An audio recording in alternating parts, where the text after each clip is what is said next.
नमस्ते छात्रों, आशा है कि आप सब मज़े में हैं। क्या आपको याद है कि हमने भावनाओं के सत्र में क्या सीखा था? हमने सीखा था कि मज़ा, चिंता, अपमान, आश्चर्य, डर, गर्व, गुस्सा और खुशी ये कुछ मूल भावनाओं के नाम हैं जिन्हें हम सभी महसूस करते हैं। हमने ये भी सीखा था कि मज़ा, आश्चर्य, गर्व और खुशी सकारात्मक और अहानिकारक भावनाएं हैं। मुझे यकीन है कि आपको ये याद होगा। हमने एक गीत भी गाया था। क्या आपको वो गीत याद है? क्या हम फिर से वो गीत गाएं?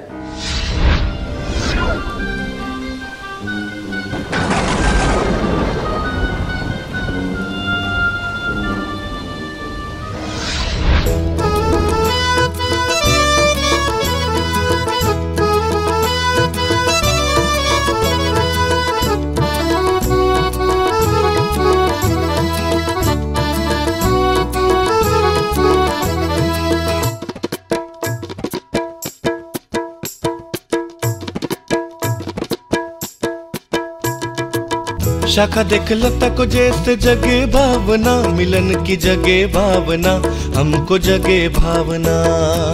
शाखा देख लता को जैसे जगे भावना, मिलन की जगे भावना, हमको जगे भावना।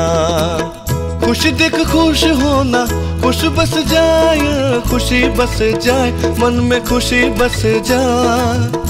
क्रोध देख क्रोध आए, क्रोध खोले, क्रोध खोले, मन में क्रोध खोले। शाखा देख लता को जैसे जगे भावना, मिलन की जगे भावना, हमको जगे भावना। अद्भुत मुख देख आश्चर्य बढ़े, आश्चर्य बढ़े, मन में आश्चर्य बढ़े। भयभीत मुख देख भयभीत होत, भयभीत होत, मन भयभीत हो। शाखा देख लता को जैसे जगे भावना, मिलन की जगे भावना, हमको जगे भावना। आनंदित मुख देख आनंद खिले, आनंद खिले, मन में आनंद खिले। चिंतित मुख देख चिंता लगे, चिंता लगे, मन को चिंता लगे। शाखा देख लता को जैसे जगे भावना, मिलन की जगे भावना, हमको जगे भावना। शाखा देख लता को जैसे जगे भावना, मिलन की जगे भावना, हमको जगे भावना।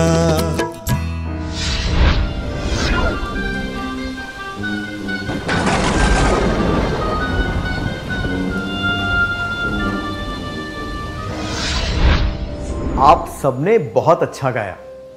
क्या अब हम एक कार्यकलाप करें? इस सूची में से हमने सकारात्मक और अहानिकारक भावनाओं को पहचाना था, जो हैं मज़ा, आश्चर्य, गर्व और खुशी। अब हम कुछ भावनाओं को पहचानेंगे जो हमारे और दूसरों के लिए हानिकारक होती हैं। उदाहरण के लिए, आप अपने दोस्त के साथ झगड़ रहे हैं। आप दोनों में से कोई भी पीछे नहीं हटना चाहता। धीरे धीरे वो झगड़ा लड़ाई में बदल जाता है। आप दोनों बहुत गुस्से में हैं। आपका शरीर और दिमाग तन गया है। इस लड़ाई में किसी को भी चोट लग सकती है या फिर मानसिक पीड़ा हो सकती है। क्या आप इस सूची में इस तरह की भावनाओं को पहचान सकते हैं? मज़ा, चिंता, अपमान, आश्चर्य, डर, गर्व, गुस्सा, खुशी।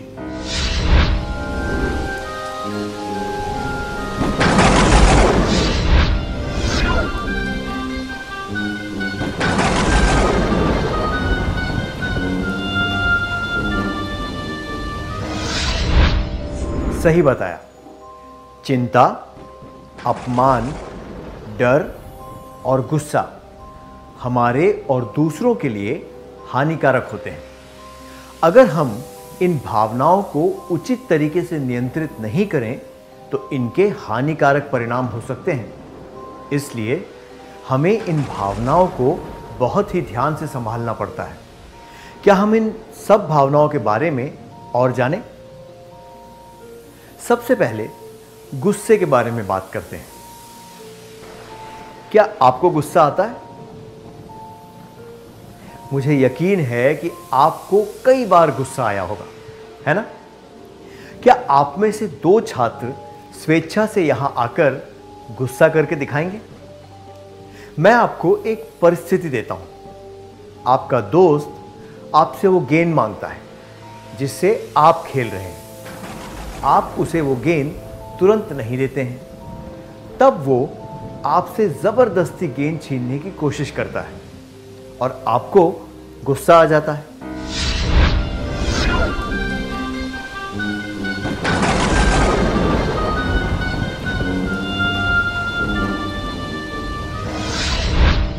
बढ़िया किया। जब हम गुस्सा करते हैं तब शरीर में खून का दौरा बढ़ जाता है और हमारा शरीर गर्म हो जाता है। दिल जोर जोर से धड़कने लगता है, आंखें लाल हो जाती हैं, जबड़ा अकड़ जाता है और मांसपेशियों में तनाव होने लगता है। ये सब बातें शरीर के लिए हानिकारक होती हैं। इसीलिए डॉक्टर सलाह देते हैं कि हमें बहुत ज़्यादा या बहुत बार गुस्सा नहीं करना चाहिए। गुस्से की वजह से कभी कभी हम हिंसक काम भी कर बैठते हैं, जैसे कि पीटना, डांटना या गंदे शब्द कहते हैं। इससे शरीर और दिमाग को कष्ट होता है, इसलिए ये हमारे और दूसरों के लिए हानिकारक होता है। आइए अब एक कार्यकलाप करें। आप किन लोगों पर अक्सर गुस्सा करते हैं? इनमें से कितने लोग आपसे बड़े हैं, कितने लोग आपसे छोटे हैं और कितने लोग आपकी उम्र के हैं? क्या आप जोड़ियों में बैठकर इन सवालों के जवाबों के बारे में बात करेंगे?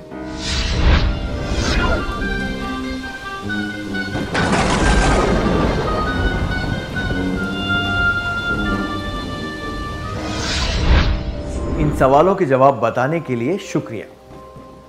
आप बड़ी उम्र के लोगों से गुस्सा हो जाते हैं, जैसे कि माता पिता, दादा दादी और पड़ोसी। आप अपने छोटे भाई बहन से गुस्सा हो जाते हैं और अपनी उम्र के दोस्तों से भी। आप जिन लोगों से गुस्सा हो जाते हैं वे हैं उम्र में आपसे बड़े, माता पिता, दादा दादी, पड़ोसी। आपकी उम्र के दोस्त, उम्र में आपसे छोटे भाई बहन।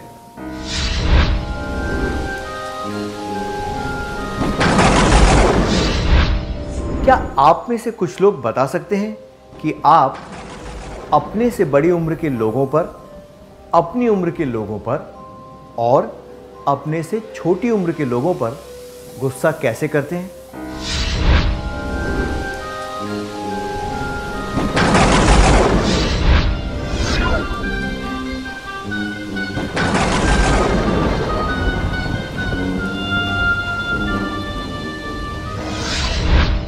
ये बातें खुलकर बताने के लिए शुक्रिया।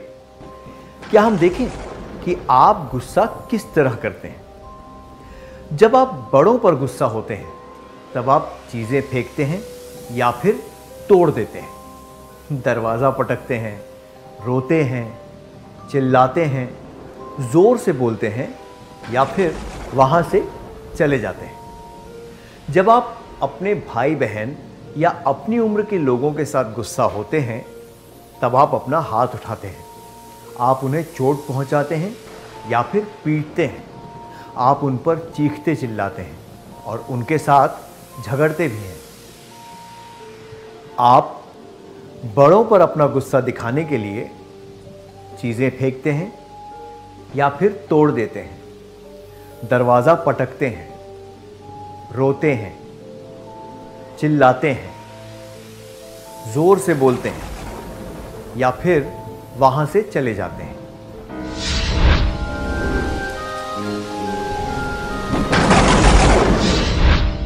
भाई बहन और दोस्तों पर गुस्सा दिखाने के लिए अपना हाथ उठाते हैं, उन्हें चोट पहुंचाते हैं, पीटते हैं, उन पर चीखते चिल्लाते हैं, उनके साथ झगड़ते हैं।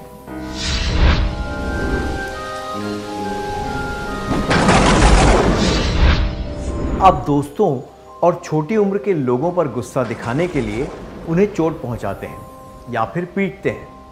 आप अपने से बड़े लोगों को क्यों नहीं पीटते?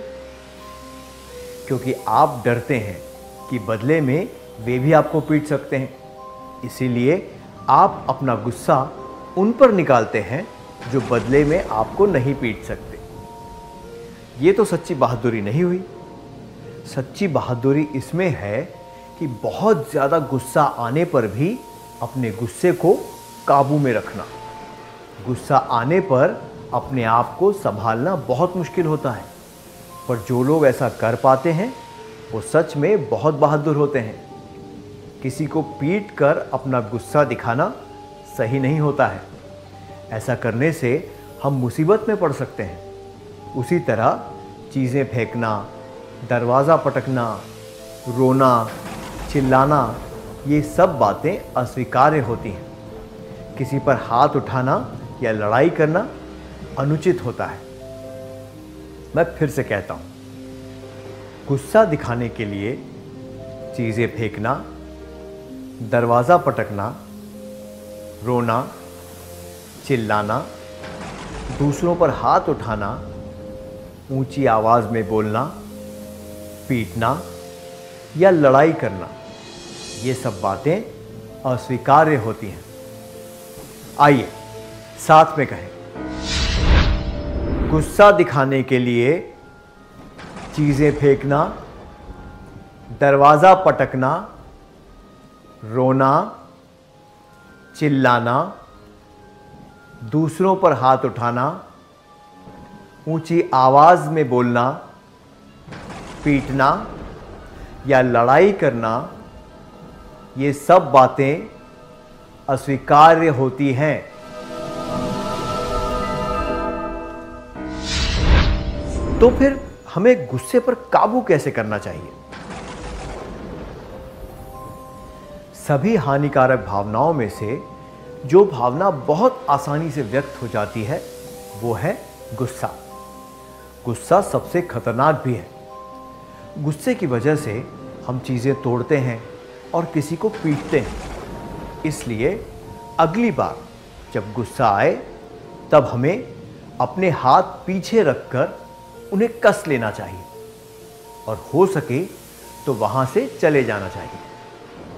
जब तक गुस्सा ठंडा ना पड़ जाए तब तक हमें अपने हाथ नहीं खोलने चाहिए। क्या हम कसे हुए हाथों से किसी को पीट सकते हैं या फिर कुछ तोड़ सकते हैं? बिल्कुल भी नहीं। अगर हम नियमित रूप से इस बात का पालन करें तो हम अपने गुस्से को बेहतर तरीके से काबू में कर सकेंगे। अगली बार गुस्सा आने पर आप सब लोग ये कर देखेंगे। बहुत अच्छा। किसी व्यक्ति पर गुस्सा आए तो उसी जगह रहने या फिर उसी बारे में बात करते रहने से आपका गुस्सा कम नहीं होगा। और जब दूसरा व्यक्ति ये बताने की कोशिश करे कि उसका गुस्सा सही बात के लिए है तो स्थिति और बिगड़ जाती है। जब हम अपने हाथ कसकर उस जगह से चले जाते हैं तो हमारा गुस्सा कम होने लगता है। बाद में हमें ये विचार करना चाहिए कि हमें किस वजह से गुस्सा आया था और भविष्य में उस स्थिति से कैसे बचना चाहिए। क्या अब हम एक कार्यकलाप करें? कृपया अपने दोस्त के पास जाकर बैठ जाइए। फिर एक दूसरे को बताइए कि जब आप पर कोई गुस्सा हुआ तब आपको कैसा लगा। जब एक व्यक्ति बात कर रहा हो तब दूसरे को उससे नजरें मिलाते हुए ध्यान देकर सुनना है।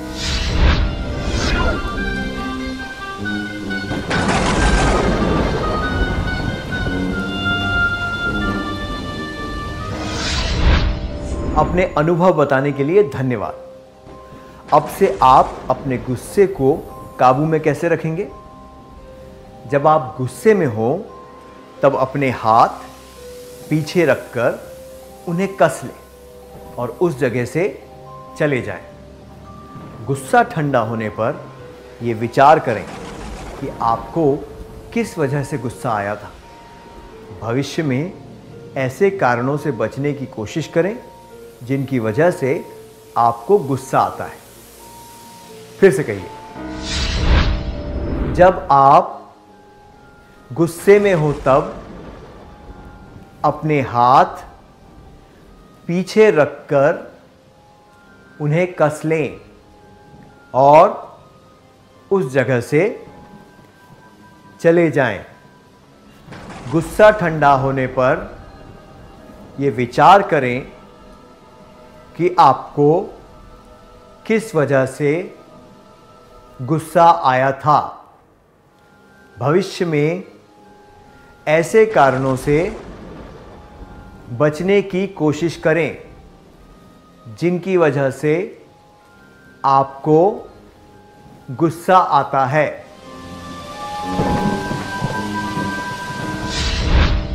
अब तक हमने कुछ हानिकारक भावनाओं के बारे में जाना और यह भी देखा कि उनकी वजह से हमें और दूसरों को क्या हानि पहुंचती है। हमने देखा कि हम अलग अलग लोगों के सामने अपना गुस्सा कैसे व्यक्त करते हैं और ये जाना कि हमें अपने गुस्से को क्यों और कैसे काबू में रखना चाहिए। अब हम अगली हानिकारक भावना पर ध्यान देंगे, जो है चिंता।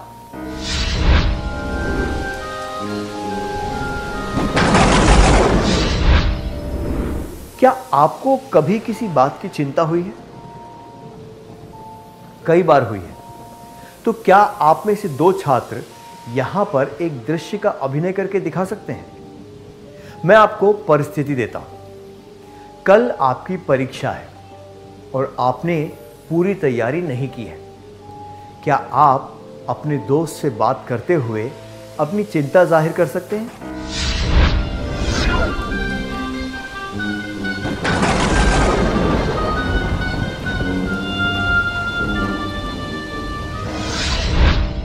धन्यवाद, आपने बहुत अच्छा करके दिखाया। चिंता से हमारा मनोबल कम हो जाता है। इससे हमारी योग्यता और क्षमता भी कम हो जाती है। विचार करने की शक्ति कम हो जाती है।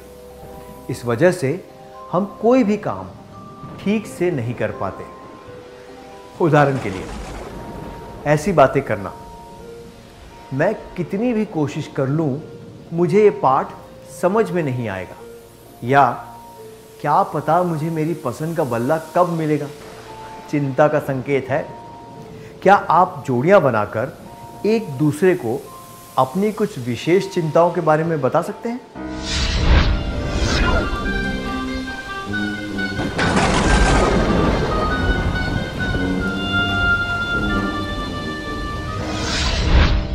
धन्यवाद।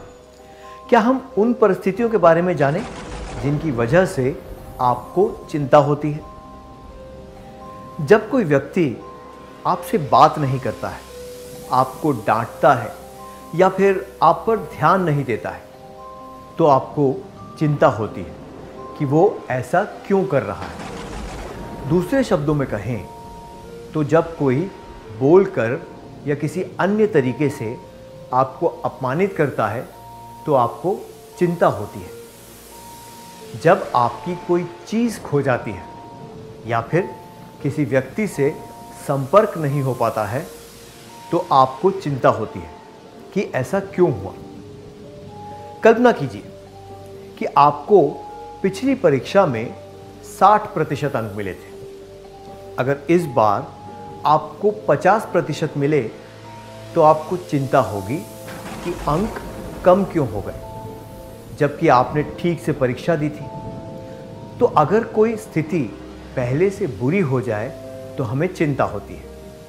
आइए अब एक कार्यकलाप करें। क्या आप में से कुछ लोग मुझे बता सकते हैं कि आप अपनी चिंता कैसे व्यक्त करते हैं?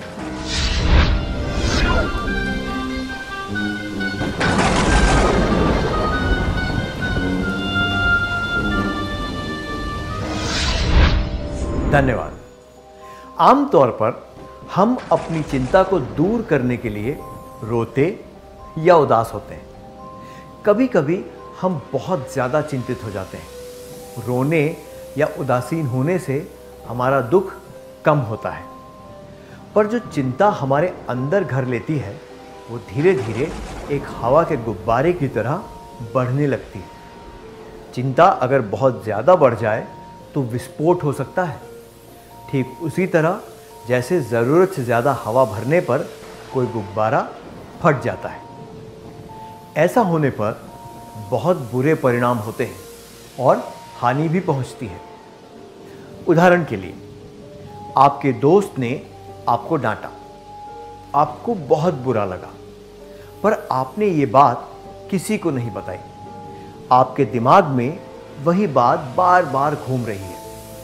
जब भी आप अपने दोस्त को देखते हैं, आपको वही सब बातें याद आने लगती हैं। धीरे धीरे आपको अपने दोस्त से घृणा होने लगती है और आप बदला लेने के बारे में सोचते हैं। बदले की भावना आप और आपके दोस्त के लिए हानिकारक हो सकती है, इसलिए हमें इस तरह की भावनाएं और चिंता अपने दिमाग में नहीं पालनी चाहिए। तो हम अपनी चिंता को दूर कैसे कर सकते हैं? चिंता की वजह से जो मानसिक तनाव होता है उसके बारे में हमें किसी ऐसे इंसान को बताना चाहिए जिस पर हमें विश्वास हो। ऐसा करने से हम चिंता का कारण जान पाएंगे और ये भी हो सकता है कि हमें अपनी परेशानी का कोई हल भी मिल जाए। किसी को अपनी बात बताने से मन का बोझ हल्का हो जाता है और हो सकता है कि सुनने वाला व्यक्ति आपकी परेशानी दूर करने में आपकी मदद भी कर दे। क्या हम एक कार्यकलाप करें? अब आपको जोड़ियां बनाकर बैठना है और एक दूसरे को ऐसी घटना के बारे में बताना है जब आपको कोई चिंता हुई थी। आपको यह भी बताना है कि आपने उस चिंता को दूर कैसे किया था। जब एक व्यक्ति बोल रहा हो तब दूसरे को नजरें मिलाते हुए ध्यान देकर सुनना है। फिर जब दूसरा व्यक्ति बात करे तब पहले व्यक्ति को भी उसी तरह से ध्यान देना है।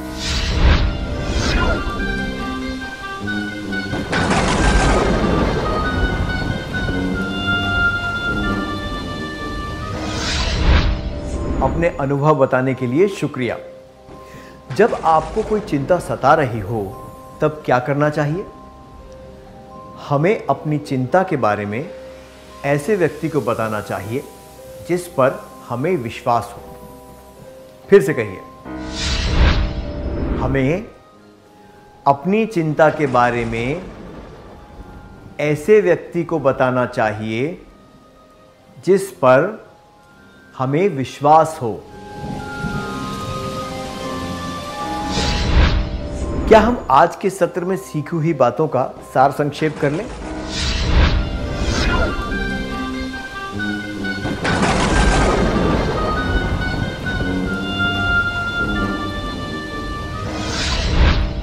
हानिकारक भावनाओं को काबू में रखना चाहिए, नहीं तो इससे हमारा और दूसरों का नुकसान हो सकता है।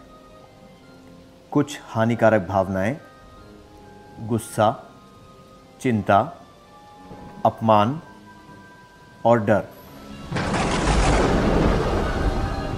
जब हम गुस्से में हों तब अपने हाथ पीछे रखकर उन्हें कस लेना चाहिए और उस जगह से चले जाना चाहिए।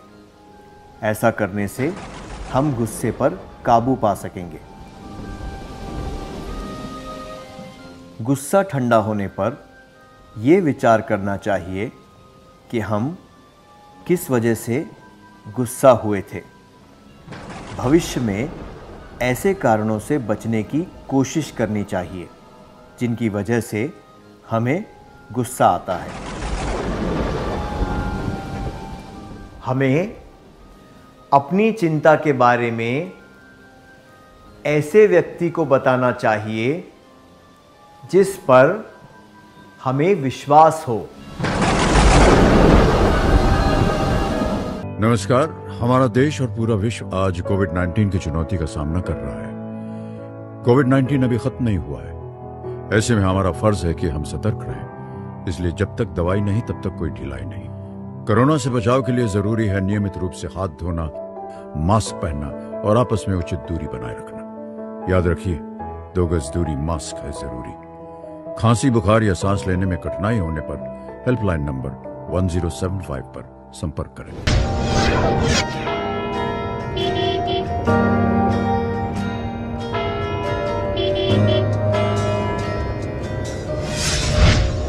नमस्ते छात्रों, क्या आप सब मजे में हैं? बहुत बढ़िया। आशा करता हूं कि आपको वो सत्र याद होगा जिसमें हमने कुछ हानिकारक भावनाओं के बारे में बात की थी। हमने एक गीत भी गाया था। क्या आपको वो गीत याद है? क्या हम वो गीत फिर से गाएं?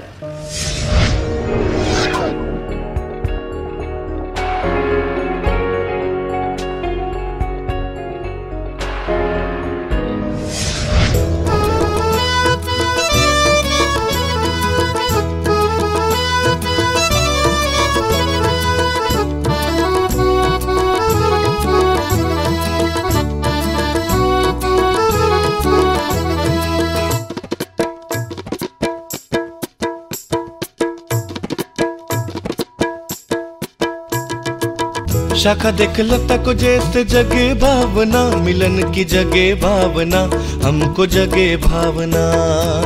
शाखा देख लता को जैसे जगे भावना, मिलन की जगे भावना, हमको जगे भावना। खुश देख खुश होना, खुश बस जाए, खुशी बस जाए, मन में खुशी बस जाए। क्रोध देख क्रोध आए, क्रोध खोले, क्रोध खोले, मन में क्रोध खोले। शाखा देख लता को जैसे जगे भावना, मिलन की जगे भावना, हमको जगे भावना।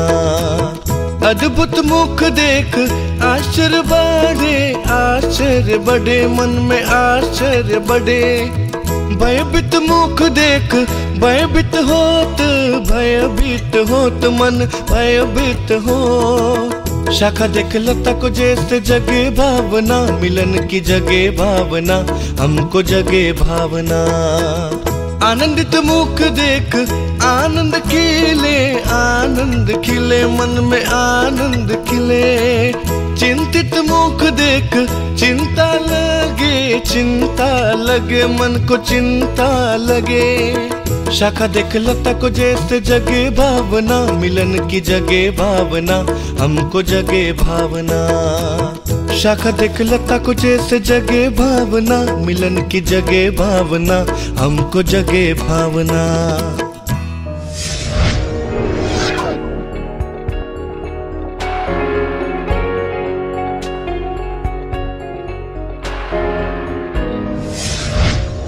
आप सबने बहुत अच्छी तरह गाया।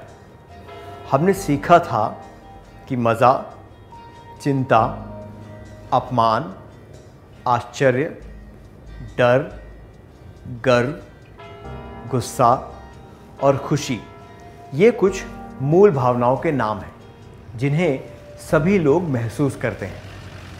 हमने ये भी सीखा था कि मज़ा, आश्चर्य, गर्व और खुशी सकारात्मक और अहानिकारक भावनाएं हैं। हमने ये भी देखा था कि गुस्सा, चिंता, अपमान और डर हमारे और दूसरों के लिए हानिकारक होते हैं। हम गुस्से और चिंता के बारे में पहले ही चर्चा कर चुके हैं। हमने ये भी देखा था कि ये भावनाएं कितनी हानिकारक होती हैं, हम इन्हें कैसे व्यक्त करते हैं और हमें इन भावनाओं को काबू में कैसे करना चाहिए। आज के सत्र में हम डर और अपमान के बारे में बात करेंगे। आइए पहले डर के बारे में बात करें। क्या आपको कभी डर लगा है? कई बार, है ना? कल्पना कीजिए कि आप सड़क पर चल रहे हैं, अचानक पीछे से आपको एक तेज आवाज सुनाई देती है। आप डर जाते हैं और मुड़कर देखते हैं। क्या 2 छात्र स्वेच्छा से आकर इस दृश्य का अभिनय करके दिखाएंगे। एक छात्र को सड़क पर चलते हुए तेज आवाज सुनकर डर की भावना को दर्शाना है और दूसरे छात्र को पीछे खड़े होकर वो तेज आवाज करनी।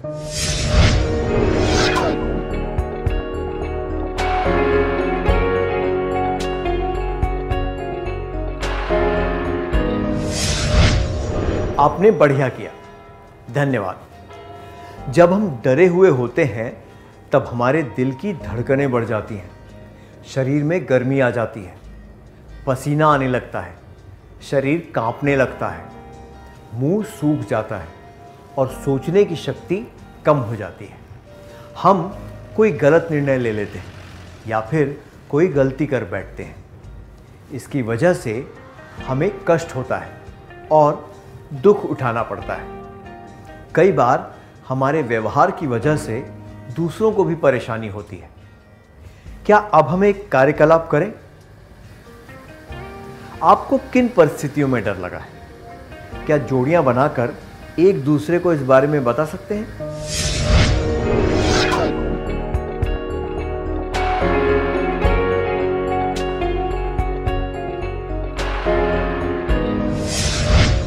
कई बार हमें इन परिस्थितियों में डर लगता है जब बहुत अंधेरा होता है, जब हम कोई जहरीली चीज या जानवर देखते हैं, जब हम बहुत ऊंचाई पर होते हैं, जब हम कोई गलती करते हैं। क्या आपने कभी सोचा है कि हमें इन परिस्थितियों में डर क्यों लगता है? जब हम असुरक्षित महसूस करते हैं या हमें लगता है कि कोई खतरा है, तब हम डर जाते हैं। हम अंधेरे में डर जाते हैं क्योंकि हमें लगता है कि अंधेरे में कोई व्यक्ति या वस्तु हमें हानि पहुंचा सकती है। इसी वजह से हम जहरीली चीज़ों या जानवरों से भी डरते हैं। हम ऊंचाई से डरते हैं क्योंकि हमें ये लगता है कि हम अपना संतुलन खो देंगे और नीचे गिर जाएंगे। हम गलती करने के बाद डर जाते हैं क्योंकि हमें लगता है कि हमारी गलती पकड़ी जाएगी या हमें सज़ा मिलेगी या फिर लोग हमें बुरा समझेंगे।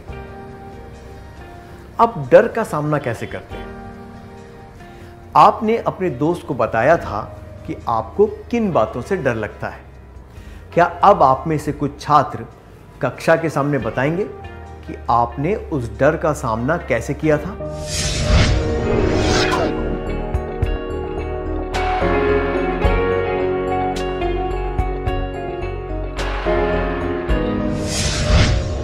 अपने अनुभवों के बारे में बताने के लिए शुक्रिया।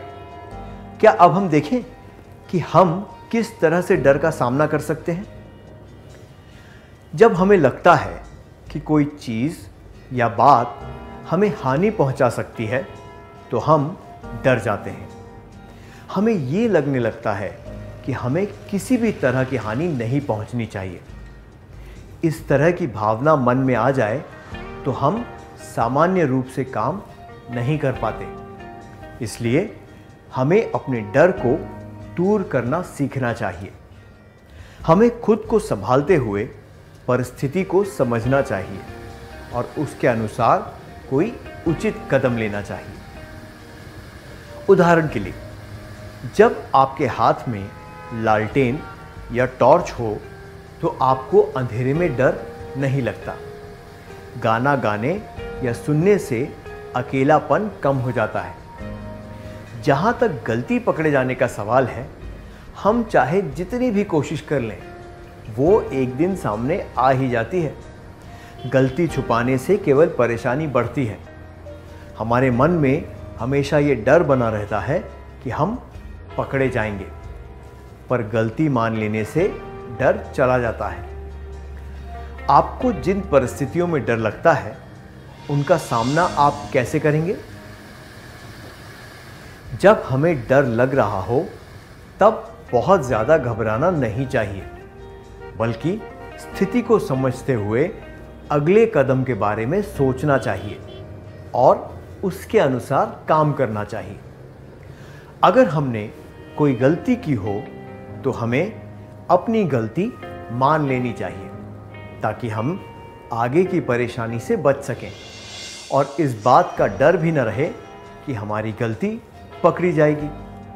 आइए साथ मिलकर कहें, जब हमें डर लग रहा हो तब बहुत ज़्यादा घबराना नहीं चाहिए, बल्कि स्थिति को समझते हुए अगले कदम के बारे में सोचना चाहिए और उसके अनुसार काम करना चाहिए।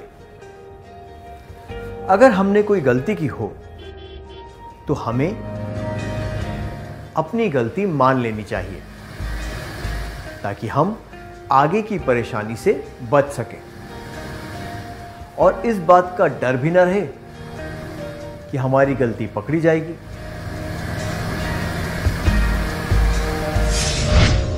हमने देखा कि किन परिस्थितियों में हमें डर लगता है।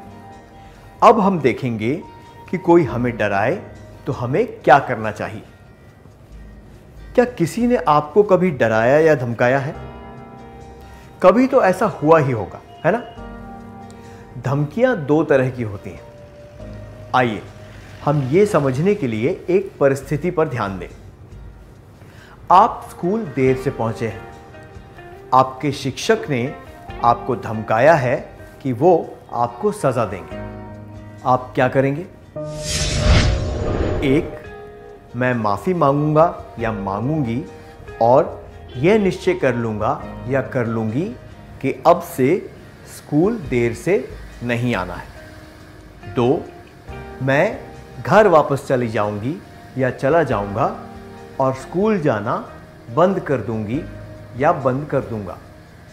तीन, मैं रोकर तमाशा खड़ा कर दूंगा या खड़ा कर दूंगी। मैं घर वापस चला जाऊंगा या चली जाऊंगी और स्कूल जाना बंद कर दूंगा या कर दूंगी, और मैं रोकर तमाशा खड़ा कर दूंगी या खड़ा कर दूंगा। ये दोनों जवाब उचित नहीं हैं। ये दर्शाते हैं कि आपने शिक्षक के इरादों को समझने की कोशिश नहीं की। आपके शिक्षक चाहते हैं कि आप समय का पालन करें, इसलिए उनकी धमकी में आपकी भलाई छुपी है। उचित जवाब है कि मैं माफ़ी मांगूंगा या माफ़ी मांगूंगी और यह निश्चय कर लूँगा या कर लूँगी कि अब से स्कूल देर से नहीं आना है, क्योंकि इससे पता चलता है कि आप शिक्षक की धमकी का सही अर्थ समझ गए हैं।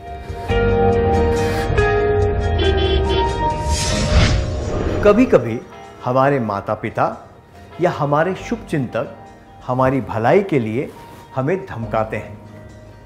ये धमकी ही होती है, पर ये हमारे भले के लिए ऐसा करते हैं। उदाहरण के लिए, अगर हमें परीक्षा में अच्छे अंक ना मिले और हम सभी विषयों में पास ना हों तो वे हमें धमका सकते हैं कि हमारा स्कूल जाना बंद करवा देंगे, या फिर वो हमें ये कहकर डरा सकते हैं कि सड़क पार करते वक्त ध्यान न देने पर हमारे साथ कोई दुर्घटना हो सकती है। ये सब बातें सही इरादे से कही जाती हैं और हमारी भलाई के लिए होती हैं। हमें उन इरादों को अच्छी तरह समझकर उचित तरीके से काम करना चाहिए। वास्तव में ये बातें धमकियां नहीं होती, बल्कि सही तरीके से दी गई चेतावनी होती है। उचित कारण के लिए दी गई चेतावनी कोई धमकी नहीं होती, वो तो केवल सावधान रहने के लिए कही गई एक बात होती है। आइए फिर से कहें, उचित कारण के लिए दी गई चेतावनी कोई धमकी नहीं होती, वो तो केवल सावधान रहने के लिए कही गई एक बात होती है।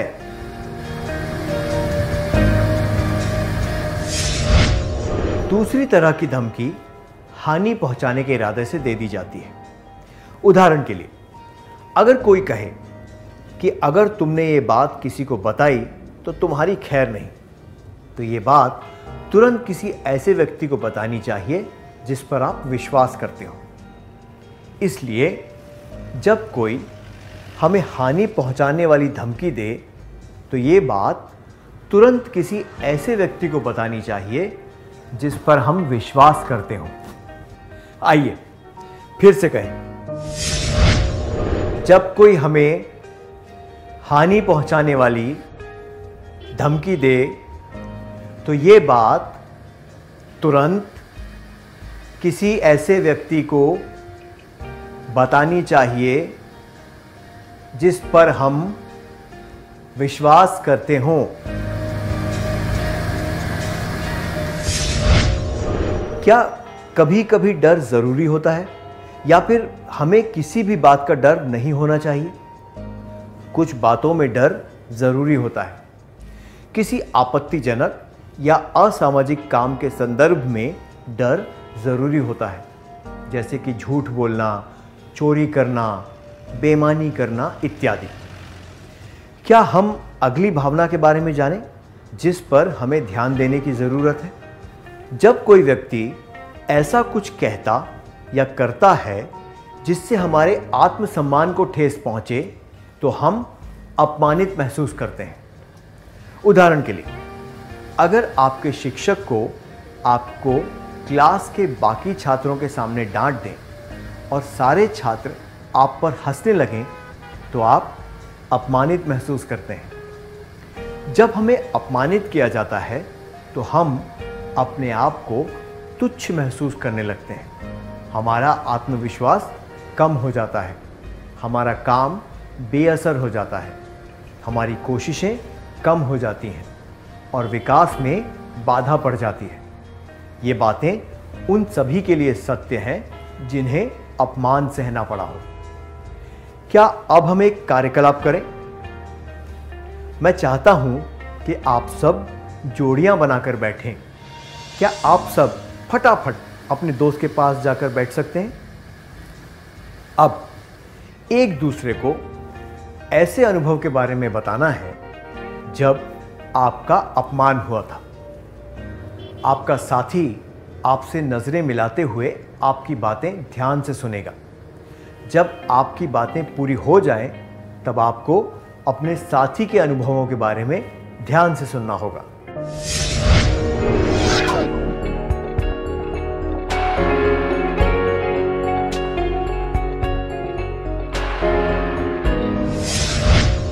अपने अनुभवों के बारे में खुलकर बताने के लिए शुक्रिया। आमतौर पर लोग तब अपमानित महसूस करते हैं जब उन्हें उनके सांवले रंग, छोटे कद, शरीर, मोटा या बहुत पतला, या परिवार के सामाजिक स्तर के कारण चिढ़ाया जाता है। जब किसी को सबके सामने डांटा या पीटा जाता है तब वे अपमानित महसूस करते हैं। भारत जैसे देश में सांवला रंग और छोटा कद होना आम बात है। उसी तरह छोटा कद, पतलापन या मोटापा खानदानी हो सकता है। इनके आधार पर किसी को तुच्छ समझना और चिढ़ाना ठीक नहीं होता। सब लोगों के परिवार का सामाजिक स्तर एक जैसा नहीं होता। इसके कई कारण हो सकते हैं, इसलिए इसके आधार पर किसी को चिढ़ाना तो बहुत ही गलत होता है। अपने आप को तुच्छ महसूस करने के बजाय हमें परिस्थितियों को बेहतर रूप से समझना चाहिए। अगर किसी को सबके सामने डांटा या पीटा गया हो तो उस स्थिति पर गौर करना चाहिए और ध्यान रखना चाहिए कि भविष्य में ऐसा ना हो। अपमानित होने की वजह से जो दुख होता है वो हमें किसी विश्वसनीय व्यक्ति के साथ बांटना चाहिए। इससे हम बेहतर महसूस करेंगे। आइए अब अगली बात पर ध्यान दें। ऐसा नहीं है कि केवल हम ही अपमानित महसूस करते हैं। जाने अनजाने में हम भी कई बार दूसरों को अपमानित कर देते हैं। आइए इस परिस्थिति पर नजर डालें। रवि आपकी क्लास में नया आया है। वो थोड़ा लंगड़ा के चलता है। आपके दोस्त उसे चिढ़ाने के लिए उसके सामने लंगड़ा कर चलने के बारे में सोचते हैं। आप क्या करेंगे? एक, जब सारे लोग उस तरह चलेंगे तो मैं उन्हें देखकर जोर से हंसूंगा या हंसूंगी। 2, मैं वहां से चला जाऊंगा या चली जाऊंगी। 3, मैं अपने दोस्तों से कहूंगा या कहूंगी कि ऐसा नहीं करना चाहिए। जोर से हंसने का मतलब है रवि का मजाक उड़ाना और उसे अपमानित करना। अगर आप वहां से चले जाते हैं तो यह दर्शाता है कि आप रवि को दुख नहीं पहुंचाना चाहते, पर आप अपने दोस्तों का सामना करने की हिम्मत नहीं रखते। इस परिस्थिति में सबसे उचित जवाब होगा अपने दोस्तों को स्पष्ट रूप से ऐसा कहना कि वो ऐसा ना करें।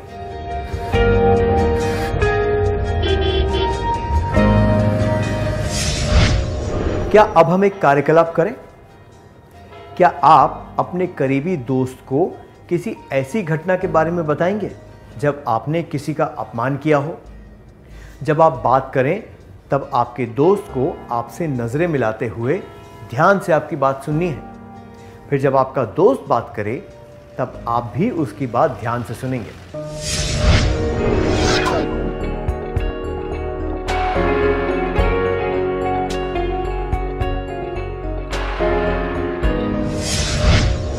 अपनी बात खुलकर बताने के लिए शुक्रिया। जिस तरह लोग हमें सांवले रंग, छोटे कद, मोटे या पतले शरीर या हमारे परिवार के सामाजिक स्तर के आधार पर चिढ़ाते और अपमानित करते हैं, उसी तरह कभी हमने भी उन्हें चिढ़ाया होगा, है कि नहीं?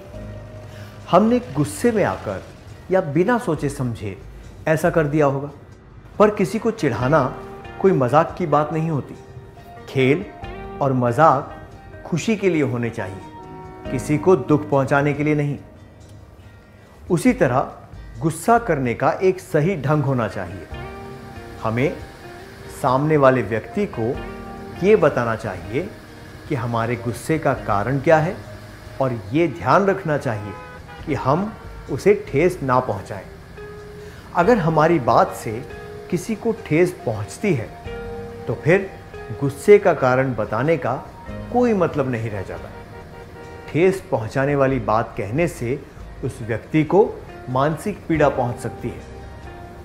इसलिए हमें खुद को तुच्छ या किसी से कम नहीं समझना चाहिए, ना ही हमें ऐसा कोई काम करना चाहिए जिससे दूसरों का अपमान हो।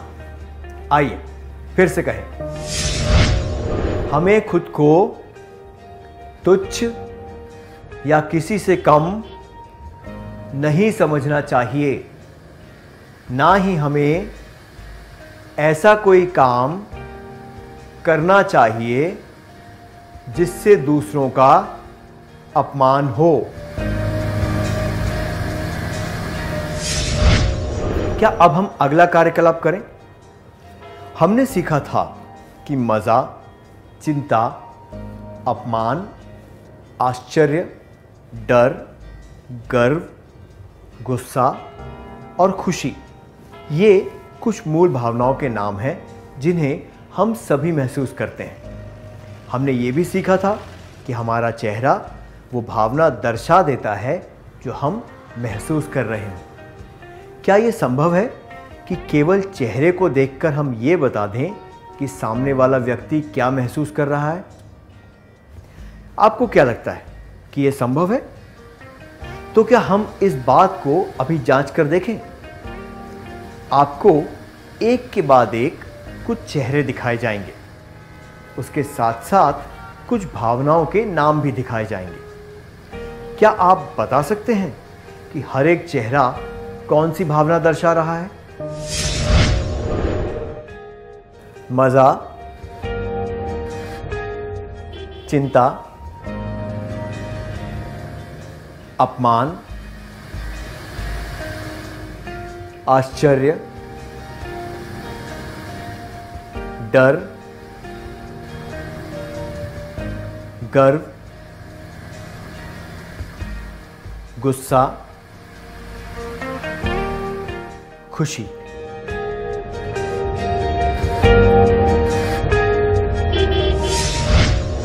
शाबाश।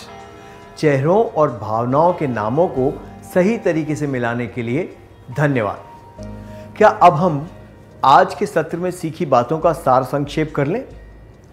क्या आप एक एक करके मुझे सारी मुख्य बातें बताएंगे?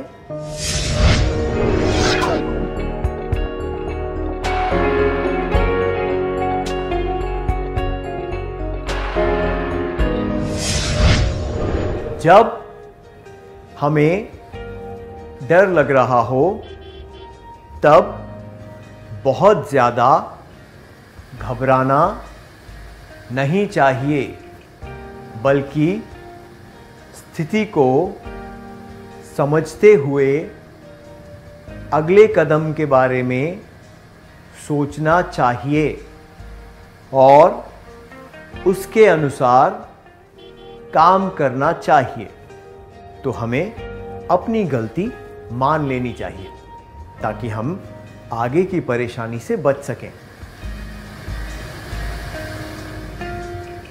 उचित कारण के लिए दी गई चेतावनी कोई धमकी नहीं होती, वो तो केवल सावधान रहने के लिए कही गई एक बात होती है।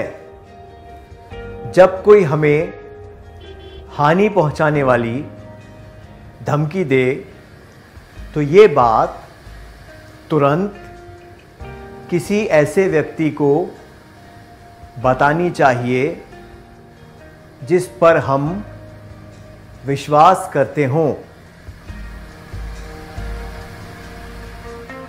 हमें खुद को तुच्छ या किसी से कम नहीं समझना चाहिए, ना ही हमें ऐसा कोई काम करना चाहिए जिससे दूसरों का अपमान हो। बहुत बढ़िया। क्या अब हम कुछ गृह कार्य लिख लें ताकि हमें ये बातें हमेशा याद रहें?